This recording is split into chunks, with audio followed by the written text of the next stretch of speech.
Hello and welcome to another episode of The Rundown. I'm Sunny Galt. I am a messenger with United Network News. UNN is the official news channel for CARE, which stands for the Center for Amity and Restoration of Earth. You're going to learn a lot more about CARE a bit later on in today's episode. But at UNN, we discuss the real news because there's a lot of fake news out there, a lot of disinformation, misinformation. Sometimes there's just bad information out there, and then sometimes there's people out there that are deliberately trying to mislead you. And we do the exact opposite. We believe that the people need to know the truth. And there's actually not that many resources that are giving the real news. Not because people don't want to. It's just all the news is coming from the same sources. So you think that one news source is different than another, but really it's the same people providing all the same information. We are different, though. We talk about the real news, and we get our information straight from the original source. So we have a newscast that is released through our online distribution platform at unitednetwork.tv. The newscast comes out every Monday, Wednesday, and Friday. And if you want more information on how you can get all of those episodes and other programming that we have as well. So we have a lot of health and wellness videos and original series, lots of good stuff. And you can find all of that at unitednetwork.tv. It is a membership. You do have to pay for it. So what this podcast is about is highlighting some of the information that we do have in our newscast, since it's behind a paywall. There's still some stories that, we can kind of give you an overview of what we're talking about.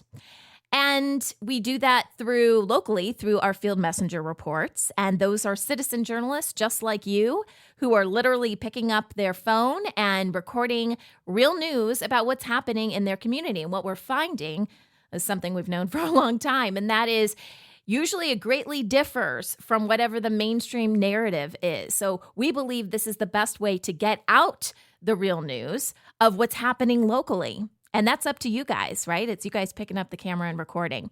We also have world stories. And what I like to do on this podcast is to kind of give you the story behind the story. So we have a few stories today we're going to go over. And I'm going to kind of give you the gist, but then encourage you to look a little deeper because we have to start doing this. And this is really more about using your own discernment.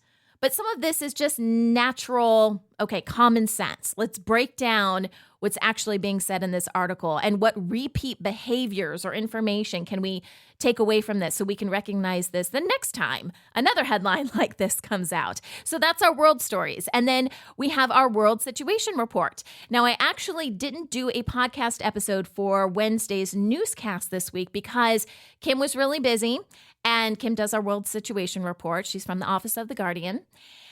And she was working on a bunch of stuff, which I'm going to tell you about a little bit later on in this podcast.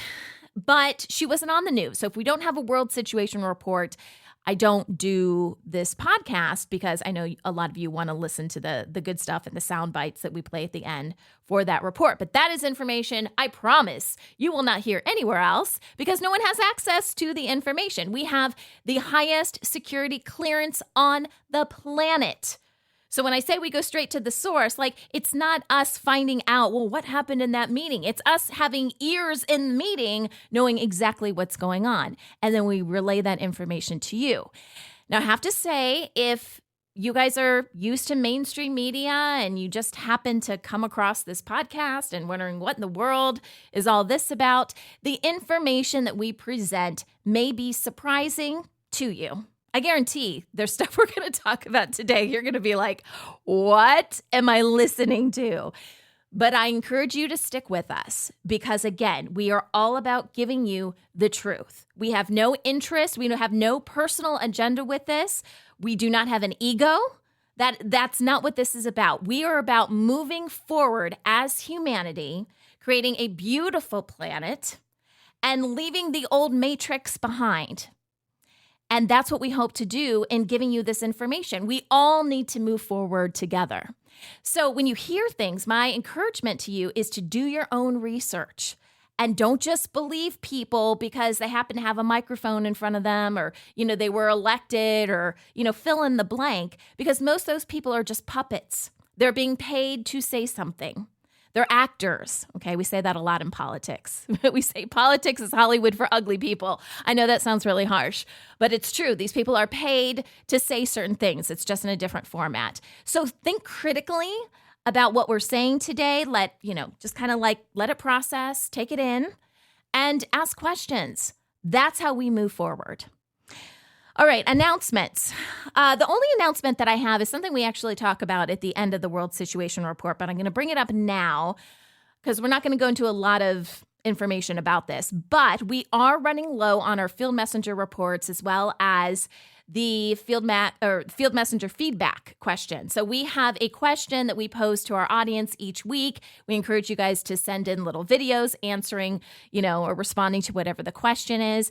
And we are really low on that this week. And it's because we are allowing people to send in videos to ask Kim whatever questions you want. And everyone has questions for Kim. So I just want to mention that off the top. If you are thinking about submitting a field messenger report, or if you are interested in answering today's question for field messenger feedback, please do so as quickly as possible because this news is your news. Okay, we don't have a newscast if it isn't you guys sharing with us what's happening in your community. Our field messenger reports are the most important part of the news. It really is. And you will see as we move forward with restoration how truly important this becomes. But we are laying the foundation now. So just a quick message. If you're thinking about doing a field messenger report or field messenger feedback, please submit your reports and videos as quickly as possible. All right, here is the rundown for Friday, September 22nd, 2023.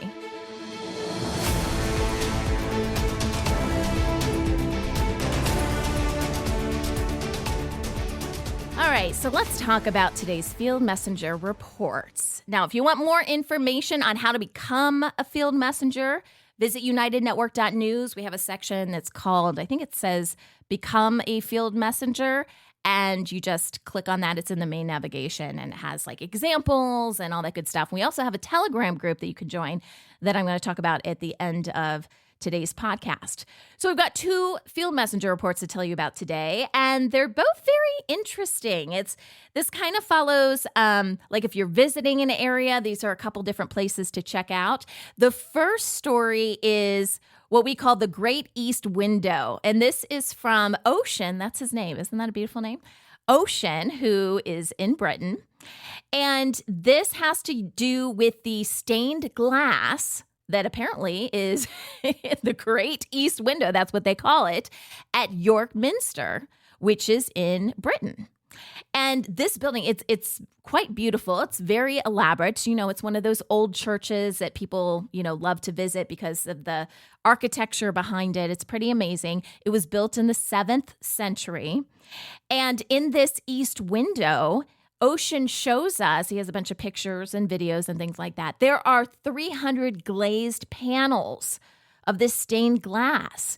And it tells all of these different stories. So there, of course, you're in a church, so there's going to be biblical tales as well as other historical events. And whether or not you believe all of that quote unquote history or the stories from the Bible, it's still a nice opportunity to just appreciate the workmanship behind it.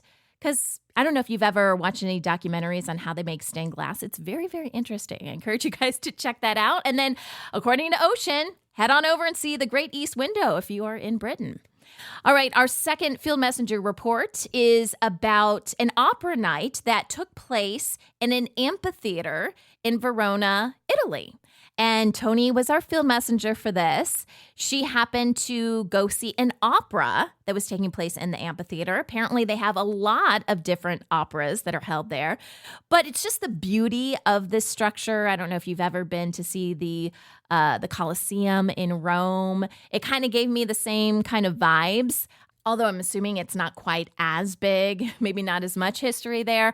But this was built in 30 AD, and it's well known for being preserved very, very well as an ancient structure. And it's pretty amazing. I mean, she shows like the whole Coliseum area, and you know how some parts look a little bit older than other parts. There's like some parts, that they had to reconstruct. Like that was not the original one from 30 AD. But it's just kind of cool. Like I don't have any places around here where I live in California where I could just go and be like, oh yeah, thousands of years ago, this was built.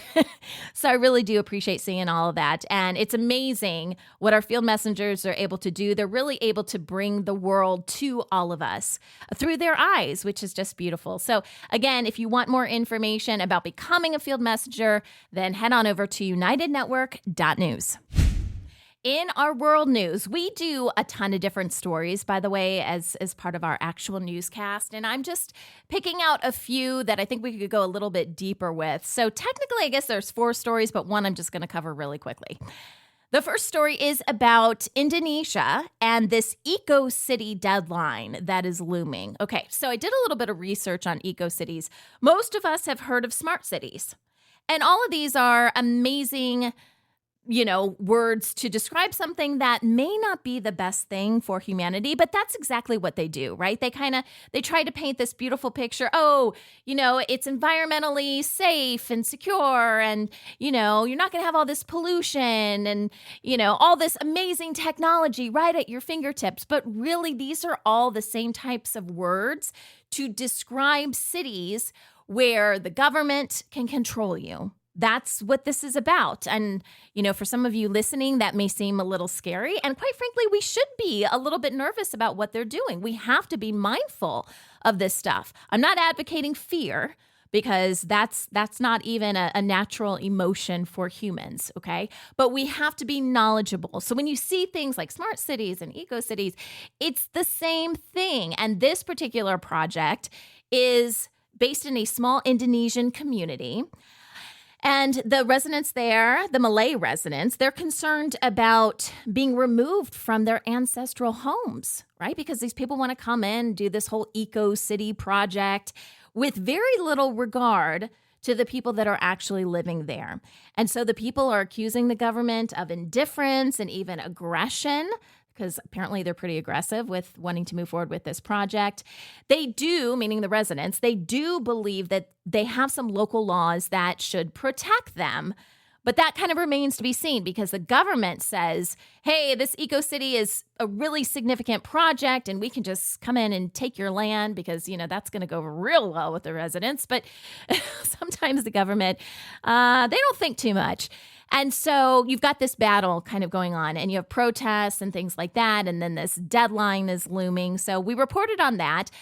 I just want you to be mindful, like, again, these different terminology, the different terms that they're using to describe these smart cities. It's the same thing. And the whole thing is about control. So just because they use a different term, which they love to switch up their terms, it's the same thing. It sounds amazing. And we all want our environment to be better.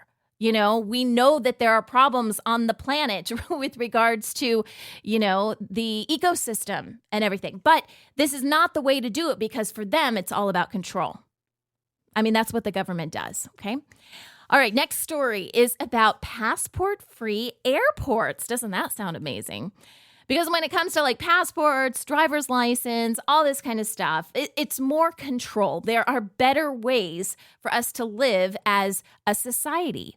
So this particular project that's happening is in Singapore at the Changi Airport. And they are planning to roll out what they are calling automated passport-free immigration clearance. And they think they can roll this out by 2024. They say their goal with all of this is to streamline the process.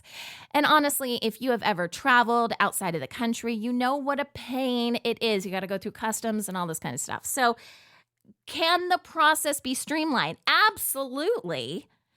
Is this the best way to do it? Well, this sounds amazing. Just saying passport free gets everybody excited, right? We were reporting, this was months ago now, but we were reporting on even how backed up governments are with issuing passports. And they're saying, hey, everyone was on lockdown for COVID, and now that has cleared, and now people want to do more travel. And so that's what they say is kind of fueling this whole thing. In fact, they say for this particular airport, that they had 5 million people go through the airport just in June alone. So they are trying to streamline their process. To me, that makes sense, right? So this article sounds fantastic, and then you get to the end and the whole thing explodes in your face because there's a line about, so we're not going to do passports. They say using biometric identification instead. So they get you all excited. And if you look up what biometric identification is, you know what that is? That's fingerprint mapping. That's facial recognition. That is control. Control. You guys like Janet Jackson? That's what it reminds me of. That's like the governments. They're just all about control. So should we have passports? I believe we are heading into a time where we are not going to need passports. We are not going to need driver's license. There's going to be a transition because you don't just pull that stuff. It's like pulling the rug out from underneath everybody. You need to gradually transition into something else. But we certainly don't need fingerprint mapping and people knowing where we are at all times. Like, no good is going to come of that. That leads you down the social crediting system. So we don't want that, right? And I think there's better options out there. But I guess kudos to Changi for thinking outside the box a little bit, but not so much on the biometric identification. Okay, the short story that I wanted to give you today. So this is the third story. We've got 4 total. Real quickly, I just want to let you know that Rupert Murdoch stepped down. So if you haven't seen that in the headlines, the reason that's a big deal is because he is a bigwig at News Corp and Fox Corporation. So he was the executive chairman at News Corp and I guess the chairman at Fox Corporation. This guy is 92 years old. I wish I would have said that on the actual newscast. I didn't know how old he was at the time. And then I was doing research for our podcast today. I was like, holy cow, he's 92 years old. How much was he actually doing as chairman? Now, I'm all for people, being active and engaged, for as long as they possibly can be. But somehow I'm just not sure if Rupert Murdoch is the best example of that. So there's something a little shady going on there. He is passing down his roles in all of these, as chairman and things like that to his son, Lachlan Murdoch. So Lachlan is now taking over. They're keeping it in the family. So you have to look at this and go, what in the world is going on? Now, let me take a step back from that. So if the name Rupert Murdoch sounds familiar, it's because this guy has been accused of every type of sexual encounter, inappropriate encounters with women at Fox. And I think the allegations came out several years ago, but there may even still be things going on in the court. And that kind of leads to, well, why is this happening now? So when you see people like this starting to step down, and it's been happening for a while, but you see CEOs of companies starting to step down. You see heads of really big media companies. Again, he was 92 years old. I doubt he was doing that much for a long time. So why now step down? Is more information going to be coming out about, these inappropriate advances he was making towards women? That's a possibility.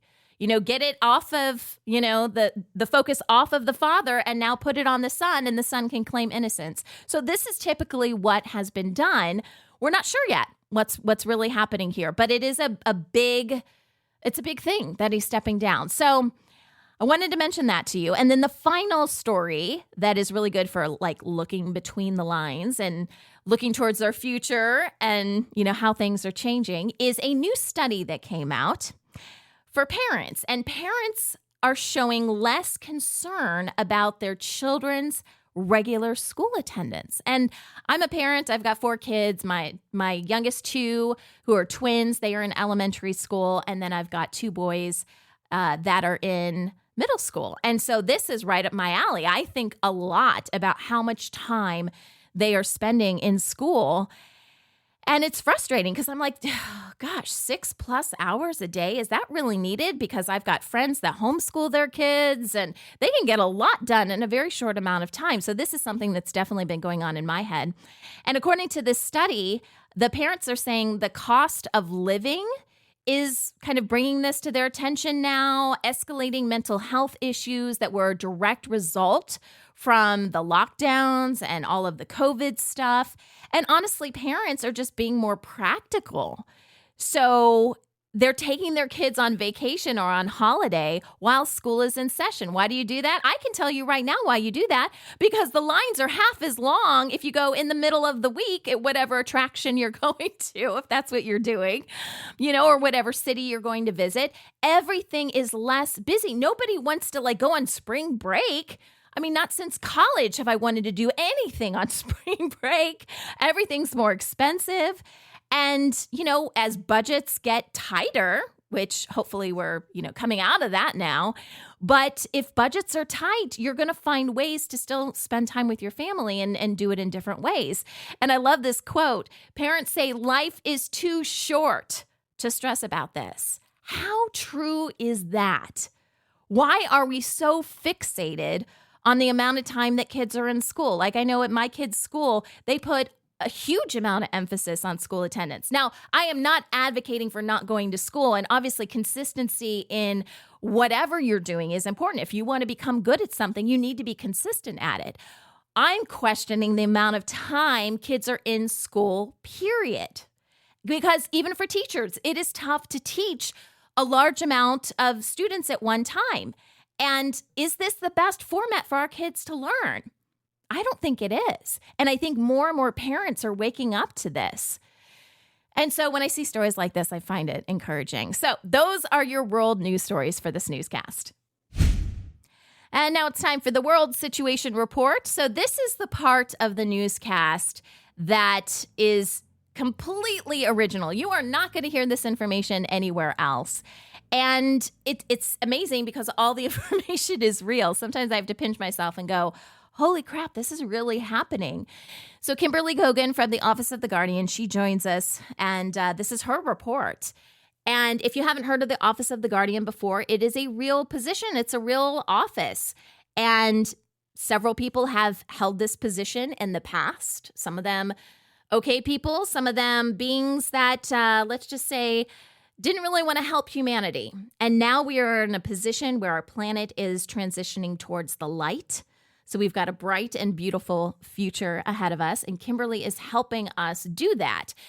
In order to do that, though, there's still some darkness on this planet. And what I mean by that is there are human beings on this planet that have been promised a lot of things, primarily money and positions, right? You're going to work, you're going to rule the whole North American continent. You're going to rule this. I mean, I know it sounds crazy because we don't see this stuff in mainstream media, but this is the stuff that goes on behind the scenes. Now, in the last podcast episode, I was telling you guys about a group called the Silent Circle, and that is not their real name. That is a name that we have given them to be able to protect their identity and still be able to talk about the stuff that's going on behind the scenes. And they had a small group from the Silent Circle kind of break off temporarily and want to work with the Order of the Dragon. And that didn't turn out so well for them. And a lot of those people from that small group are Jesuits. You've heard me talk about Jesuits on this program before. And the Jesuits there for, it was a few weeks, I guess, were hell-bent on telling everyone they were now in charge of planet Earth and running around giving orders and starting fires and, all the craziness that you're seeing in the news. That is, you can thank the Jesuits for that. So the update on this is that small group of people from the Silent Circle found out that they were being used. Okay, the information that the Order of the Dragon gave them was not factual and not complete.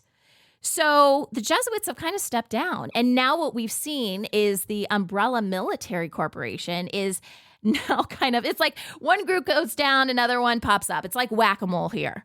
Okay, everybody wants to rule the world. Remember that song, Tears for Fears? That's what we're living in right now. And so the umbrella military corporation is trying to take over the world. They want to take out all of the money in the banking system. They had a big plan for that. That is not working out in their favor. So we do talk about that on the World Situation Report.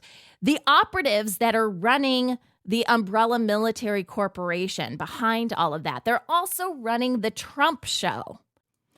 So what do I mean by the Trump show? Okay, if you are new to UNN, if you are new to our newscast, some of the stuff that I'm going to tell you now might be difficult to believe, but it's the truth.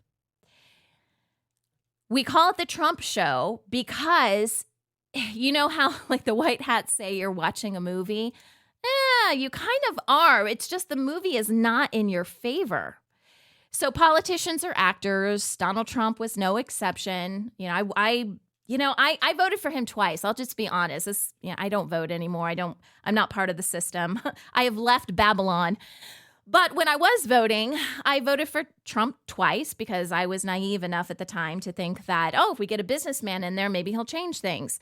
Yeah, that didn't happen. He is part of the Order of the Black Sun, or at least he was. And the reason I say he was is because, okay, take a deep breath here. Donald Trump is dead.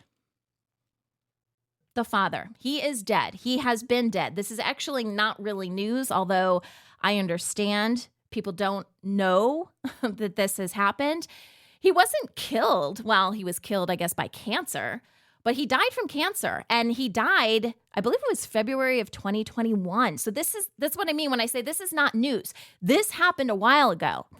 And there's been a lot of deception behind it because many of you listening may be like, what is she talking about? I just saw him on the news. So this is the tough thing when we talk about, because there's been many people that have died, and it's not the white hat approach like, they were sent to Gitmo and they're all being prosecuted. That's BS. Okay, that is not happening. But some people have died. They, died for multiple reasons. And Trump is one of those people.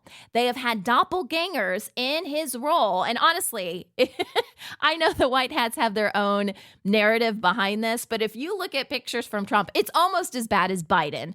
Biden's not real either. I don't even know who's wearing that mask, but that's the original Biden is gone as well. But you have these different people that it's not really about the person. It's about the legacy behind the person. So if someone dies, Nancy Pelosi is dead too, by the way. When these people die, someone or something, portraying them, it just pops up right in their place because they've built this narrative around this person. And in the eye of the public, this person has a lot of credibility. So if you want to sway the public, it really doesn't matter who's playing it. You keep this narrative going. And that's what they've been doing since February of 2021. And the Trump family was in on this too. They obviously know that their father is dead. So I don't have a ton of respect for the Trump family because they've been lying to people for a really long time. And the reasoning behind that was that it makes money. So they were on the Trump train for a while now. But it seems like they're tired of the Trump train now. They want to preserve their name because they all have businesses, they all kind of do their own thing as well. And there are operatives that are running, whoever is playing Trump, I don't know, maybe there's even multiple people. It really doesn't matter. I mean, he does look different when you see him. It's like, which actor is this or which operative is this? But honestly, Trump was never actually legally president because in order to be president, you have to be ratified in what's called the Hall of Records. And Trump was never ratified. The last president that was ratified was Obama. So Trump was never a real president. If you want to really go by the rules, he was never president. Biden was never president. And Biden was dead before he even got in office. Okay, so that's been a mask the entire time. Okay, but the story today is not that Trump is dead, but I have to give you that information so you understand what we're going to talk about today. There have been some tweets that have been released from Donald Trump Jr.'s Twitter account, or what are we calling it now? X? Okay, I'll play along. X. Okay, so they are quite random, and I believe they came out a couple days ago. One of them said that Trump Sr. is dead. But they kind of disguise this. So what we're going to talk about in the World Situation Report, the soundbite that I'm going to play, is Kim explaining what is happening behind the scenes with this. Because they're saying that someone hacked, and that's not really the case. If you've seen these tweets, they appeared on the 20th, and they disappeared. And then there was a claim, it's on every major news channel and mainstream media right now, that it's not true. Okay. But what is going on behind the scenes here is the Trump family members are wanting to preserve and save the family name. Now, Ivana has her own companies. She sells clothing and, other stuff. She's a businesswoman. The other two, one of them likes politics, the other one doesn't, that kind of thing. But they did announce that their father had passed away. Yeah, in the tweets. Yes. So I will tell you, they have a plan. This is what I was told late last night, that they have a plan to get rid of the operatives and preserve the family name. They just want to move on with their life. They don't want to lie to the American people anymore. They don't want to play the game anymore. The operatives are constantly promising money to the family, and they're not getting any. Big payouts, every time a day ending in Y comes around that we report. And they're very frustrated at this point. They're not going to live on dreams anymore, and they just want to fix it for their own selves and their children. And the former head of state, former breathing person's, let's just say legacy, right? They want to keep the name as a good name, and the operatives are driving it into the toilet, and doing all kinds of crazy alt media stories, riling up patriots. Right. You have dead people running in elections. This is ridiculous. Do we know, Kim, who actually, was it Donald Trump Jr. that actually wrote those tweets? I've heard two different stories. Number one, I've heard that they hired someone who was given passwords so they could, it's a dangerous situation when you're dealing with operatives, and if they're not getting their way, they could do bad things. And, I'm going to leave it at that, but I would just say that we know for a fact they're sick and tired of their umbrella military corporation people. They're done. And they should. If there was a shred of decency, which I use that term loosely, to the umbrella military corporation operatives, in any sense of patriotism and any sense of, pride, stop. I know. But I find it very interesting that he did put out there that his father has died. There was also a lot of weird ones too that seemed, I don't know, if you were going to do some sort of disclosure or you were trying to get real information out there, like, would you really say some of the bad words in there and stuff? To me, it seemed just, I don't know if they were trying to make it look like someone hacked, because it does kind of look, the tweets are so crazy that it does kind of look like someone hacked. I almost wish he just would have posted, "My dad's gone, end of story," kind of thing. And then I feel like it would have been more credible. But like looking at the tweets now, do you know what I mean? It looks like someone hacked. You had to make it look crazy. You had to make it look crazy and saying, remember, these are dangerous people. They are not nice people. They kill people that do not comply. And you got to make it look like a hack and someone just went off and went crazy and sent out all this stuff with a little bit of truth mixed in there. I see. Okay. And like I said, it's a slippery slope. And allegedly they have a plan. So there you go. The Trump family has a plan to get them out of a situation they helped to create. Let's just be honest here. I don't envy families that are in this type of position. When Donald Trump was in office, the world was a different place. So much has happened in the last few years, even the last few months, so much has happened. And the people that were part of the Order of the Dragon and the Black Sun, so Trump was part of the Black Sun, they never thought that they would lose. They never thought the light would win. So it's like, okay, well, if no one is going to call you out on this stuff and your team's going to win, then why does it matter if you're doing all this bad stuff? But the tide has turned. And now these families find themselves in this position where what worked before doesn't work anymore. And so, I do feel, for them on some level, they have families, they have kids, and I do understand wanting to move forward. I just really wish they wouldn't have lied to the American people for so long. I find it, and maybe you do too, I find it difficult to really feel much for them at this point. But like Kim said, you have these operatives that will threaten your life.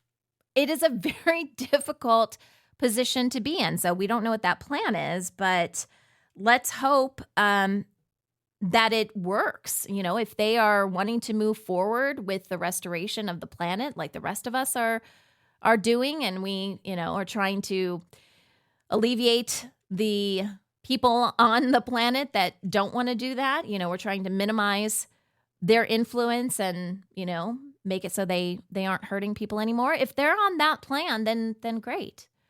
So we'll see what happens with that. The other thing that's going on right now, and this will lead us into our next soundbite, is the United Nations General Assembly, which sounds really formal and important. And for most of my life, I thought that group did good stuff. Not so much. In fact, even though they make a big to-do about this General Assembly, nothing really happens this week. Nothing really happens with the General Assembly. Because the people that hold any real power, we've been talking about the operatives, well, the operatives meet weeks before these events take place. You can insert whatever name of event you want, okay? The UN General Assembly, G20, whatever it is. If there's any important meetings to be held, it actually happens before these puppets arrive. So the presidents and prime ministers, and they do, take all their little pictures and look like they're doing something for their country when they're just puppets. And so Kim has a message for, some of the things that are actually happening at the assembly right now, the real news behind it, which is there's some education. There's some education going on, believe it or not. I mean, they're not helping their countries and stuff. What they are learning is that the United Nations is bankrupt. It is defunct. It does not have a charter in the Hall of Records. And they're kind of out of options. So I talked to Kim a little bit more about what this means, because we have said in the past that CARE, the Center for Amity and Restoration of Earth, is going to replace the United Nations. And you get a better idea of what that actually entails in today's World Situation Report. Take a listen. Well, as of this morning, for the first time ever, the United Nations has been informed that they are bankrupt. You're talking about the General Secretary, heads of the World Health Organization. They're all there right now. Okay. So they've been told la-la stories from their deep state handlers for so long now. World Economic Forum, the funds will come out tomorrow, people, Rothschild or, Chinese people. And, don't worry, by Friday, you'll have the money. And now it's Umbrella, promising them that they're going to have the money by today. But they did not know how bad it was. Big choices to make for countries, for operatives, like now. There's no more time to wait.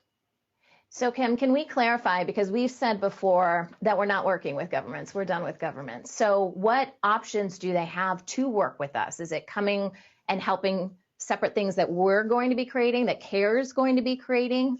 Or how do you see this happening? Well, number one, there are a lot of people that work at the United Nations and the World Health Organization. And I know, don't shoot me, everybody, but listen.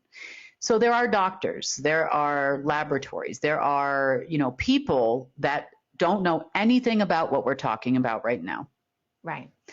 There are foundations that are helping indigenous people and are trying to, and those people go to work every day, thousands of people, they go to work every day for the UN thinking that, they've got a good job and they're doing everything, something good for the world. Yeah. There's nothing wrong with those humans.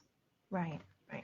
The leadership of all these organizations, IMF and all these places, they are taking orders directly. They are puppets. They are like politicians. They are actors. And they say exactly what the deep state wants them to say. They are in a full-on panic. That's who is in a panic, because they're passing down all this information, climate control, all of this stuff. They realize nothing's working. They realize something wrong, but they didn't realize they were bankrupt. So now, let me outline the conditions that I have put forward. Number one, it was us that paid for that ugly building in New York. It was us that paid for the land in New York. It wasn't the Rockefellers. It wasn't the Rothschilds. It came from us, through them, then to the contractor to build the buildings. There hasn't been an unknown country signature on any United Nations document, nor has there been any ratifications in 8 years, 7 to 8 years. And that signature is always required on all things United Nations. Now, you ever wonder why that is? That is because behind the scenes, my predecessor is the one that authorized the United Nations to come into being. Right. And under his control. Well, now you've got middle management trying to take control of the organization, and they're defunct. Mm-hmm. We had written them off. But since they are bankrupt, and since we actually own the land and own the building, we would like it back. All of them. Next, we will probably tear down said building because, I'm sorry, it's awful. It's ugly. It's ugly. Yeah. It's ugly. It's awful. It's full of ears. We're not interested in playing that game. No. Once it's rebuilt, it'll be under the name of CARE. We are a whole new organization with a whole new charter, a whole new way of working. These security councils and all these organizations and everything, there'll be a complete restructuring because you're bankrupt. Now, that doesn't mean we can't save jobs. Yeah. Like I said, do we want some of these people that we can point fingers all we want, but you know who you are, working at CARE? No, we don't. But some of the other people aren't bad people. They have bad management, bad science, bad direction, false numbers, false reports, and all kinds of things, just to name a few, that are leading them down a weird path. The same thing with the Security Council. Security risks are created, and then you give the information to them to which to panic about. Mm-hmm. They were still under the impression, until a couple of days ago, that wars make money.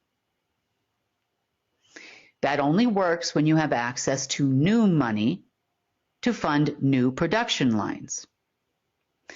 They even started talking about things we've discussed, about how money works, supply and demand. New money has to enter into the system, to keep everything running. And they felt that the good production lines to have would be guns, tanks, you name it, wars. And that's why they think wars make money. But since the expiration of the Treaty of Versailles, and it had expired, nothing has come out for war. So any wars that are going on, like you see the Russians and the Ukrainians and kind of tit for tats in the Middle East and whatnot, that's all being funded by people who are being promised that they'll have money tomorrow. Mm-hmm. Until there's no more tomorrow. There has to be a today. And that today is here. I kind of think it would be interesting to hear what is being said in that building right now, the United Nations building, having all these people gather right now and then learning that they are defunct, learning the truth, finally learning the truth, right? Because they have been fed lies as well. And so they've got some big decisions to make. It's going to be interesting to see what happens in the coming weeks. And are they going to make smart choices? Are we going to be able to work with some of the people, not the people at the top that have been orchestrating this, or the people at the current top? They weren't at the original top, but the current top. because, we're not going down that path. We're on the restoration path. And if you guys have noticed in the headlines, it's not just the UN. I mean, this UN bankruptcy obviously has not made news. But what did make news was the South Africa bankruptcy. And Kim and I continue the conversation a little bit, and we talk about how that was the first time, at least publicly, that a government has declared bankruptcy. And like we've said, this is going to happen. This is just the start, you guys. And we actually go into a little bit more detail. The U.S. behind the scenes has declared bankruptcy before. And there's an interesting story that Kim shares about the Kennedy and the Bush families at the time that Bush Sr. was around and JFK, the original, JFK was around. They actually were in a battle to see who was going to be king of North America, as crazy as that sounds. And yes, Bush Sr. was directly involved with JFK's death and, in fact, ordered it. So we talk a little bit about that. But, behind the scenes, bankruptcies have happened. And then they've kind of patched things up and moved on just like nothing ever happened. But now you're going to start to see this in the media, depending on what mainstream is going to tell you. They're obviously not telling you about the United Nations bankruptcy, but it did come out with South Africa. So what's the motive behind that? Are they trying to prepare people for what's to come? It's going to be really interesting. So what do you do now? We've given you guys a lot of information. I encourage you, do your research. Go through some of the stuff that we've talked about today. Search for some of the terms. The internet has been scrubbed for a lot of stuff, as you guys probably know. Maybe don't use Google to try to search because they try to block everything. Maybe find a different search engine. Keep asking questions. Think critically, right? Just because there's a headline out there that says something doesn't mean that it's true. Most of the times it's not. There's an entirely different reason that article is coming out. So be smart. And really think about, start reading between the lines when it comes to these articles to find out what's truly happening. And again, if you want more content, if you want to actually watch the entire newscast and get everything from the World Situation Report, as well as some of our health and wellness videos and our original shows, you can go to unitednetwork.tv, get all that content there. You can also follow us on Telegram. There are 3 different... Well, 2 of them are channels and 1 is a group that I recommend joining. The first is CARE General Updates channel, and that talks a lot about restoration. Sometimes Kim will post messages in there to clarify certain things. It's got links to our newscasts. Pretty much any content that we're putting out there, that's the main channel, right?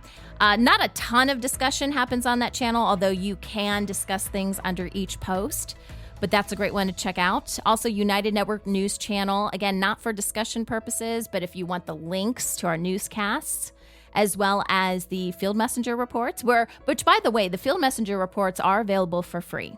And if you are part of the United Network News Channel, it's going to have the direct link, and you can watch all of those reports for free. So that's pretty awesome. And then if you're interested in joining our Field Messenger group, we have one. It's called UNN Field Messengers. And again, that's on Telegram. And that's where we encourage you with your story ideas. So you can bring us an idea if you've got questions or just not sure about how this whole process works. We have a production team that is more than willing to help you out and at the very least say, hi, how you doing? And you can feel like you've got a team supporting you in everything you do. So that has been The Rundown, guys. I'm Sunny Galt for United Network News, signing off.